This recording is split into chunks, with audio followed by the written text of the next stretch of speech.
Здравейте в поредното издание на ръководството Jaeger, където създаваме интересни ефекти за вашите стени. В днешния епизод ще проведа с вас професионално обучение. Ще се заемем с боя. Как да го направя, как да го изпълня, как да го направя добре, как да не греша, да унищожим. Така че днес правим мулч. Това е ефектът на полиран мрамор. За да постигнем този ефект, разбира се, ни трябват няколко неща. Първото от тях е основата, в която ще пребладисаме стената валяк. Защото трябва с някакво да бладисаме. Сипка, венецианска маламашка и шпакловка. Нищо не започваме. Имаме вече всичко. Сега ви каня на реклама. Разбира се, ако материалът ви хареса, оставете палец нагоре. Приканвам ви да оставяте коментари. Ако имате въпроси, разбира се, може да ги зададете там. Ще се опитам да отговоря. Ви препоръчвам да се абонирате за този канал, така че броячът да се увеличава добре, за да работят алгоритмите добре, за да земното кълбо се въртеше добре. Започваме с това, което винаги правим. Предпазваме повърхността с малярско ленто, вълнообразен картон и веднага преминаваме към нанасянето на фондютен, предни позиции. Не предпочитам по-късно. Субтитри, създадени от общността на Амара.org. Стената трябва да бъде гладка. Така че, след като основата изсъхне, предлагам да я преминете леко с шкурка 320, например. Следващата стъпка – подгответе си подходящи венециански маламашки. Ръбът трябва да е напълно гладък. Работим с различни шпакли. Аз лично остя краищата си на мокро с шкурка с финност 2000. Това ще ми осигури и преди всичко комфорта при работа. И второ, че просто няма да имам дръскотини по структурата на нашия ефект. Още нещо, преди да започнете с прилагането на масата, отворете кутиите и разбъркайте добре с шпакла. Първият ни етап е прилагането на базовия слой, който е много тънък.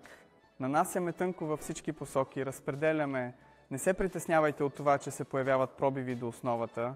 Това няма значение, просто нанасяйте тънко. Че да е хубаво и равно, субтитри, създадени от общността на Amara.org.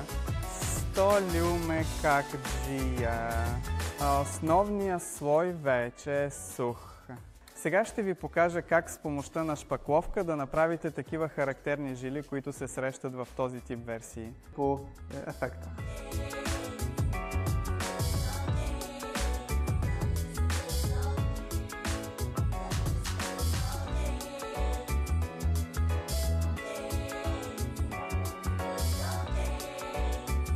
Вече изсъхна. Сега трябва да ги изправим нежно, така че да се впишат плътно в следващите слоеве. Разбира се, използваме шпакла за това. Прилагайте силен натиск, изтриваме. Ще забележите, че те ще придобият характерен блясък в по-тъмен цвят. Субтитри, създадени от общността на Amara.org. На следващия етап вече нанасям масата от всякъде. Доста тънко, за да покрия всички тези пробиви и да я изравня цялостно.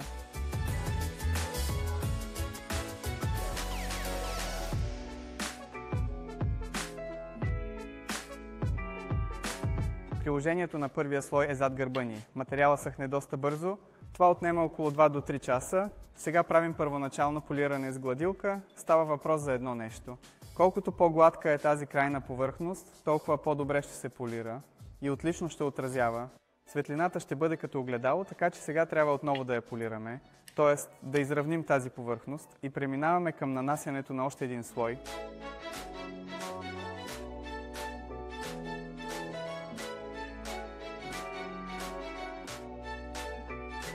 Минаваме към най-интересната част. Така че за полиране тук също имате две опции. Може да го направите с помощта на ръчна шпакловка. Аз ще го правя така днес. Това е ръчна работа, изискваща време по метода. Пускаме го по този начин. Или можем да използваме полир машина. Ако ползвате полир машина, внимавайте да не изгорите материала. Използваме филц за полиране на материала. Обикновено работим на по-ниски обороти. Включваме. За днес ефектът е приложен. Оценката му, разбира се, оставям на вас. Абонирайте се за канала, ако ви е харесало. Оставете лайк. Видим се в следващото видео. Довиждане. Чао!